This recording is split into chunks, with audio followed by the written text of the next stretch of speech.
Hello दोस्तों, कैसे हैं आप। एक बार फिर से हम आपका स्वागत करते हैं आपके अपने YouTube चैनल GK360 में। और आज मेरा टॉपिक ज्योग्राफी की इंडिया के मैप के बारे में चारों तरफ मैंने बता रखा है। और आज हम पढ़ेंगे हिमालय के बारे में, हिमालय का विभाजन। और चूंकि यह टॉपिक छोटी होगी हिमालय का विभाजन, तो मैंने इसमें एक और टॉपिक जोड़ दिया है, भारत के समुद्री तट के बारे में देखेंगे। और वीडियो में अंत तक बने रहिए। और आपको लगता है कि ये वीडियो वाकई में बहुत पसंद आया तो आप इसे लाइक कीजिएगा, सब्सक्राइब कीजिएगा और दिल को छू जाए तो मेरे लिए आप इसे शेयर भी कर दीजिएगा। चलिए स्टार्ट करते हैं। टॉपिक है भारत और हिमालय का विभाजन। देखिए समझिए, पहले हिमालय का विभाजन दो तरीकों से किया गया है। कितने तरीकों से? दो आधार पर हिमालय का विभाजन किया गया। एक, हिमालय को बांटते हैं हम लोग पूर्व पश्चिम से पूरब की तरफ, या यूं कहें कि पूरब से पश्चिम की तरफ। यानी एक बार हिमालय को बांटा गया है पश्चिम से पूरब की तरफ, एक विभाजन। और दूसरा जो विभाजन है वो बांटा गया है उत्तर से दक्षिण की तरफ। कैसा बांटा गया है? उत्तर से दक्षिण की तरफ। और आज हम इस वीडियो में पढ़ेंगे कि हिमालय को पूर्व पश्चिम से पूर्व के आधार पर कैसे बांटा गया है। तो देखिए आज हम यही टॉपिक पढ़ने जा रहे हैं कि हिमालय को पश्चिम से पूरब की तरफ कितने वर्गों में बांटा गया। पहले तो आप यह जान जाएं कि जो हिमालय का पश्चिम से पूरब में जो विभाजन किया गया है, यह विभाजन नदी के आधार पर किया गया है। किसके आधार पर किया गया है? नदी के आधार पर। तो आइए हम स्टार्ट करते हैं, नदी के आधार पर किस तरह से विभाजन किया गया है। सबसे पहला जो विभाजन किया गया है, देखिए सबसे पहला जो विभाजन किया गया है वो नदी के आधार पर किया गया है। यहाँ पे क्या है? तो यहाँ पे आप कहेंगे सिंधु नदी है। कौन नदी है? सिंधु नदी। और जब आप यहाँ पर देखेंगे बीच में एक और नदी है, बीच में, इस नदी का क्या नाम है? तो इस नदी का नाम है सतलज नदी। इस यहाँ पे जो नदी है उसका क्या नाम है? सतलज नदी। तो देखिए पहला जो बंटवारा किया गया है वो सिंधु नदी और सतलज नदी। सिंधु नदी और सतलज नदी के बीच के जो हिमालय वाले क्षेत्र है उसको बांटा गया है। और इस हिमालय को हम क्या नाम देते हैं? तो इस हिमालय को कहते हैं हम लोग पंजाब हिमालय। क्या कहते हैं? पंजाब हिमालय। अगर आपसे एग्जाम में पूछे कि पंजाब हिमालय किसे कहते हैं तो आप कहिएगा, तो सुधर बन गया है, आप कहिएगा कि सिंधु नदी और सतलज नदी के बीच वाले हिमालय को पंजाब हिमालय कहते हैं। और इसकी जो लंबाई है वह तकरीबन 560 किलोमीटर है। कितना है? 560। अब उसके बाद आप देखेंगे तो यहाँ पर एक और नदी है, यहाँ पे एक नदी है। और इस नदी का क्या नाम है? तो कहिएगा काली नदी। क्या नाम है? काली नदी। सही समझें। अभी वर्तमान में भारत और नेपाल के बीच विवाद का कारण बना था। नेपाल ने अपने मैप में भारतीय कुछ क्षेत्र को अपने क्षेत्र में दर्शाया था और उसका वजह था कौन? काली नदी। यह काफी चर्चा में रही। तो जो सतलज और काली नदी के बीच, किसके बीच? सतलज और काली नदी के बीच जो हिमालय पड़ता है, हम इस हिमालय को क्या कहते हैं? तो इसे कहते हैं कुमाऊं हिमालय। क्या कहते हैं? हम इसे कहते हैं कुमाऊं। क्या कहते हैं? कुमाऊं हिमालय। काली नदी, क से काली नदी और क से क्या? कुमाऊं हिमालय। अब कहेंगे कि कुमाऊं हिमालय की लंबाई कितनी है? तो इसकी जो लंबाई है वो है 320 किलोमीटर। कितना है? 320 किलोमीटर। तो कुमाऊं हिमालय किसे कहते हैं? तो सतलज नदी और काली नदी के बीच वाले हिमालय को कुमाऊं हिमालय कहते हैं। और इसकी लंबाई कितनी है? तो 320 किलोमीटर है। अब हम आगे चलते हैं। आपको पता होगा, जानते भी होंगे, बहुत लोगों को जानकारी होगी कि यहाँ पर एक नदी है और इस नदी का क्या नाम है? तो आप कहेंगे इस नदी का नाम है तीस्ता नदी। क्या नाम है? तीस्ता नदी। तो यह जो अब मैप में पता होगा, ये सब क्या है? ये है नेपाल। तो काली नदी और तीस्ता नदी के बीच वाले हिमालय को हम कहते हैं नेपाल हिमालय। हम इसे किस नाम से जानते हैं? तो आप कहेंगे नेपाल हिमालय। और जानते हैं नेपाल हिमालय जो काली नदी और तीस्ता नदी के बीच है, यह सबसे बड़ी हिमालय है लंबाई के दृष्टिकोण से। और इसकी लंबाई जो है वो लगभग 800 किलोमीटर है।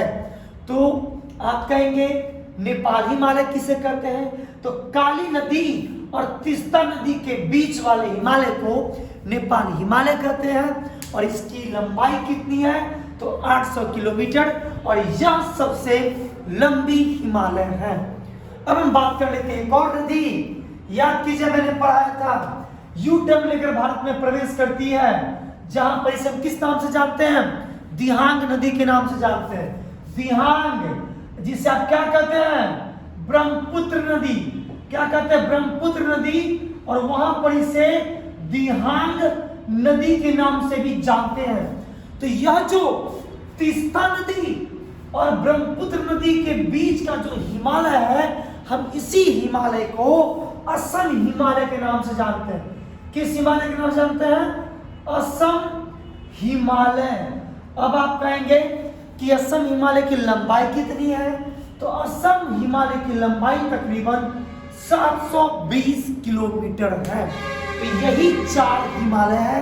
सबसे पहला पंजाब हिमालय, दूसरा कुमायूं हिमालय, तीसरा नेपाल हिमालय, और चौथा जिसका नाम है असम हिमालय। और सभी हिमालय नदी के आधार पर बांटे गए हैं। तो याद रखेंगे, सिंधु और से सतलज के बीच पंजाब हिमालय, सतलज और काली के बीच कौन हिमालय? कुमायूं हिमालय।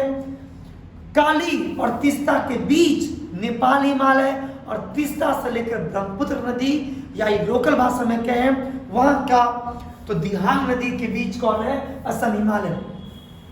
अब आपसे एग्जाम में पूछ सकता है, क्या पूछेगा एग्जाम में, कि पश्चिम से पूरब के आधार पर जो सबसे छोटी हिमालय है उसका नाम बताइए। तो आप कहेंगे कुमायूं हिमालय। कैसे? क्योंकि इसकी लंबाई केवल कितनी है? 320 किलोमीटर। सबसे बड़ी हिमालय कौन है? तो आप कहेंगे नेपाल हिमालय। इसकी लंबाई कितनी है? 800 किलोमीटर। तो यह सभी बातें आपको समझ में आ चुकी होंगी। और एक लास्ट, अगर आपसे एग्जाम में यह पूछ दे कि बताइए पश्चिम से पूरब जो हिमालय है वो लगभग कितना किलोमीटर लंबा है? कितना किलोमीटर लंबा है? तो जोड़ेंगे आप, तो 560 और 320, और यहाँ पे 20 है ही, तो ये लगभग कितना हो गया? 900, 9 8 17 और 17 7 2400। यानी पश्चिम से लेकर पूरब तक जो हिमालय की जो लंबाई है, यह लंबाई लगभग 2400 किलोमीटर है। कहां से कहां तक? तो पंजाब हिमालय से लेकर असम हिमालय तक लंबाई 2400 किलोमीटर है। उम्मीद रखते हैं यह टॉपिक छोटी थी, समझ में आ चुका होगा। और यह हिमालय के विभाजन का यह पार्ट 1 है। पार्ट 2 में हम लाएंगे उत्तर से दक्षिण की तरफ हिमालय का विभाजन। बहुत इंपॉर्टेंट है, एग्जाम में अक्सर हिमालय के विभाजन से क्वेश्चंस पूछ लिए जाते हैं। अब इस हिमालय में आपको कोई क्वेश्चन तो नहीं होने चाहिए। अब हम आगे की तरफ बढ़ते, चूंकि वीडियो काफी छोटी है तो मैंने सोचा क्यों ना कुछ एक्स्ट्रा फैक्ट और बता दिया जाए। तो मैंने भारत के तट को मैंने जोड़ रखा है। तो देखिए, भारत के जो तट है, भारत के तट इसे 2 भाग में बांटा गया। समझिएगा अच्छे से, हम इसे कितने भाग में बांटे हैं? 2 भाग में। ये यहां से यहां तक ये पश्चिमी हिस्सा है। यह कौन हिस्सा है? पश्चिमी हिस्सा। तो हम इसे कहते हैं पश्चिमी तट। क्या कहते हैं इसे? हम इसे कहते हैं पश्चिमी तट, जो अपने जैव विविधता के लिए काफी फेमस है। और यहाँ से लेकर ये जो गंगा में जो डेल्टाई क्षेत्र है, यह पूरब की तरफ है हिस्सा, इसलिए इसे हम क्या कहते हैं, इसे हम कहते हैं पूर्वी तट। क्या कहते हैं? पूर्वी तट कहते हैं, पश्चिमी तट और पूर्वी तट कहते हैं। अब समझिएगा, पश्चिमी तट को भी 3 भागों में और पूर्वी तट को भी 3 भागों में बांटा गया है। चलिए, तो पूर्वी तट कहां से कहां तक है? आप पूर्वी तट अगर आपसे पूछ दे कि पूर्वी तट कहां से कहां तक है, तो आप कहेंगे गंगा की डेल्टा, गंगा की डेल्टा से लेकर केप केमेरिन तक। कहां तक? केप केमेरिन तक, या कह सकते हैं कन्याकुमारी तक। कहां तक? कन्याकुमारी तक जो है, यह क्या कहलाता है? पूर्वी तट। अगर आपसे एग्जाम में आए कि पश्चिमी तट कहां से कहां तक है, हम फिर से लिखते हैं पश्चिमी तट यह कहां से कहां तक है, तो आप कहेंगे केम्बे की खाड़ी जो कहां पे है? गुजरात में। यह जो है केम्बे, याद रखेंगे, केम्बे की खाड़ी से लेकर यह कहां तक है, तो यह केप कोमेरिन तक है, जो कन्याकुमारी तक पड़ता है। एग्जैक्टली याद रखें कहां तक? केप केमोरिन तक। कहां तक है?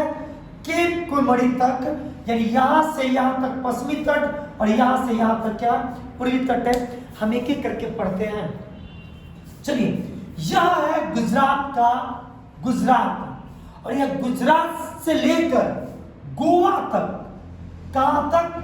गुजरात से लेकर गोवा तक का जो तट है, पश्चिमी तट, हम इसे कहते हैं कोंकण तट। क्या कहते हैं? कोंकण तट। कोंकण तट क्यों कहते हैं?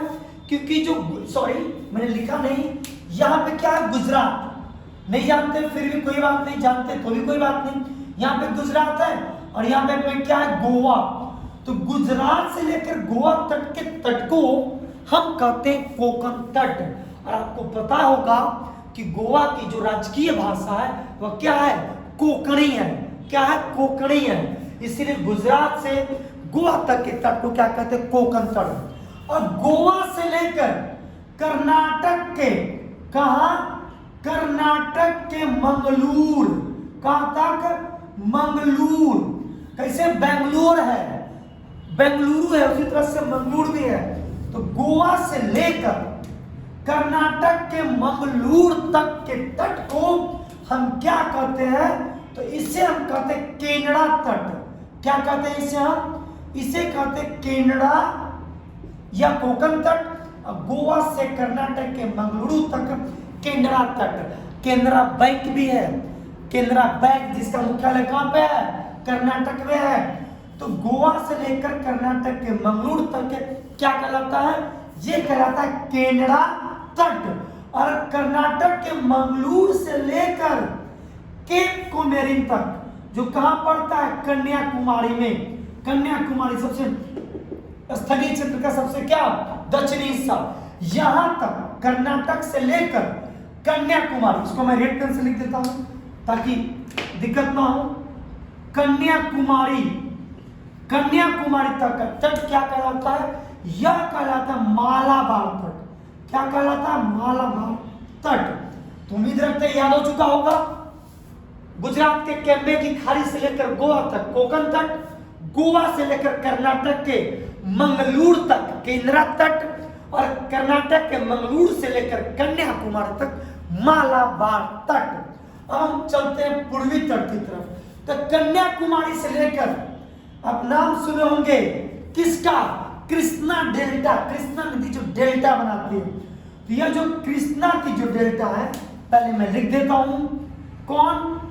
कृष्णा डेल्टा या कृष्णा नदी डेल्टा। तो यह जो क से कन्याकुमारी और क से कृष्णा डेल्टा के बीच का जो समुद्री तट है, इसको कहते हैं कोरोमंडल तट। क्या कहते हैं इसे? हम इसे कहते हैं कोरोमंडल तट। याद रहेगा, क से कन्याकुमारी और क से कृष्णा, इसके बीच के तट को क से ही नाम दिया गया, जिसका क्या नाम है? कोरोमंडल तट। और कृष्णा से लेकर गोदावरी नदी, नाम सुना होगा आपने, और जो गोदावरी जो डेल्टा बनाती है, कौन डेल्टा बनाती है? गोदावरी नदी। तो जो गोदावरी की जो डेल्टा है, तो कृष्णा डेल्टा ग से गोदावरी डेल्टा के बीच के तट को ग से ही कहते हैं। इस तट का क्या नाम है? गोलकुंडा तट। क्या कहते हैं? गोलकुंडा तट। और गोलकुंडा तट से लेकर ये गंगा नदी के जो डेल्टाई क्षेत्र है, यहां तक के तट को कहते हैं उत्तरी सरकारी तट। क्या कहते हैं?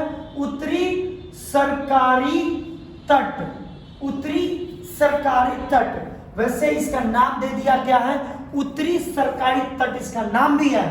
और गोदावरी और उत्तरी सरकारी तट के बीच का जो समुद्री पूर्वी तट है, उसे उत्तरी सरकारी तट के नाम से भी जानते हैं। इसका क्या नाम है? लिख देते हैं उत्तरी सरकारी तट। अब खिचड़ी ना हो, याद करवा देते हैं। कन्याकुमारी से लेकर कृष्णा डेल्टा के बीच के तट को कहते हैं पूर्व मंडल तट। कृष्णा डेल्टा से लेकर गोदावरी डेल्टा के बीच के तट को कहते हैं गोलकुंडा तट। और गोदावरी डेल्टा से लेकर उत्तरी सरकारी तट के बीच के क्या क्षेत्र को तट को कहते हैं क्या? उत्तरी सरकारी तट ही कहते हैं। अक्सर एग्जाम में पूछ लिए जाते हैं, आपसे पूछेगा कि बताइए केंद्रा तट कहाँ है? ऑप्शन में रहेगा तो याद रखिएगा गोवा और कर्नाटक के मंगलुरु के बीच के तट को कहते हैं केंद्रा तट। केंद्रा तट आपसे एग्जाम में पूछेगा, बताइए कृष्णा डेल्टा और कन्याकुमारी के बीच कौन तट है? उसका क्या नाम है? कोरोमंडल तट। उम्मीद करते हैं कि पश्चिमी तट के तरफ 3 तट और पूर्वी तट के तरफ 3 तट आपको अच्छे से समझ में आ चुके होंगे। कुछ यह चीजें एक्स्ट्रा फैक्ट लिख दिए हैं। मैं हमेशा कोशिश करता हूं अपने वीडियो में कुछ एक्स्ट्रा फैक्ट आपको बताएं। चलिए, प्रादेशिक विभाजन की संकल्पना, यह जो विभाजन किया जाता है प्रादेशिक विभाजन, इसका संकल्पना सबसे पहले किसने दिया था? तो जिसने दिया था उसका नाम था सिडनी बुर्राड। क्या नाम इसका? सिडनी बुर्राड। और ये एग्जाम में पूछा गया क्वेश्चन है कि प्रादेशिक विभाजन का कॉन्सेप्ट किसने दिया? सिडनी बुर्राड ने।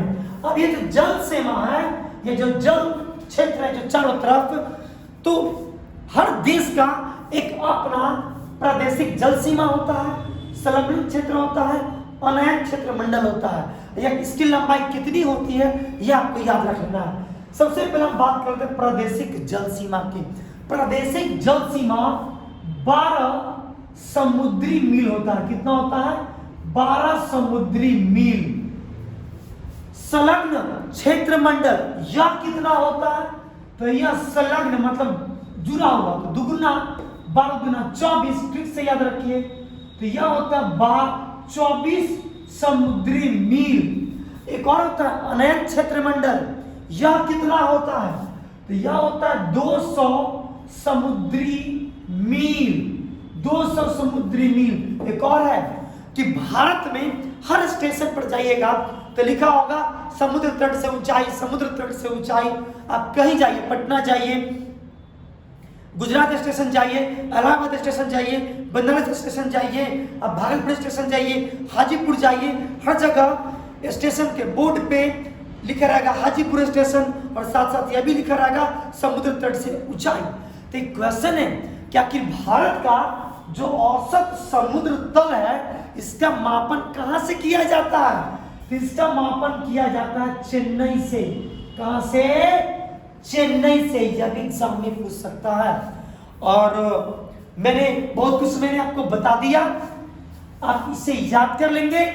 और वीडियो को अगर आप वीडियो को अंत तक देखे होंगे, अगर आपको वीडियो पसंद आया हो तो मेरे भाई आप इसको जितना अधिक लाइक कर सकते हैं लाइक कीजिए, सब्सक्राइब कीजिए और अपने दोस्तों को कहिए शेयर करने के लिए मेहनत करते हैं। फिर से हम बोल रहे हैं, हर कोर्स A to Z बातें आपको फ्री में पढ़ाई जाएगी। ऐसा नहीं कि बाद में फिर हम आपसे चार्ज लगा देंगे कि इस कोर्स के लिए इतना फी, मंथली फी है। कोई फी नहीं होगा। मैं आपके लिए मेहनत कर रहा हूं, मैं आपके लिए पढ़ा रहा हूं, तो आप भी मेरे लिए मेहनत कीजिए। ऐसा नहीं कि आपके लिंक में एक व्यक्ति नहीं होंगे, आप कम से कम एक अपने फ्रेंड को बोलिए चैनल सब्सक्राइब करने के लिए, और चैनल को सब्सक्राइब करवाने में मदद कीजिए ताकि मुझे भी मोटिवेशन मिले। काफ़ी जम के मैं आपको पढ़ाऊंगा, फ्री ऑफ कॉस्ट पढ़ाऊंगा, हर कोर्स को मैं यहाँ पर बताऊंगा। चलिए इस वीडियो में इतना ही, मिलते हैं अगले वीडियो में।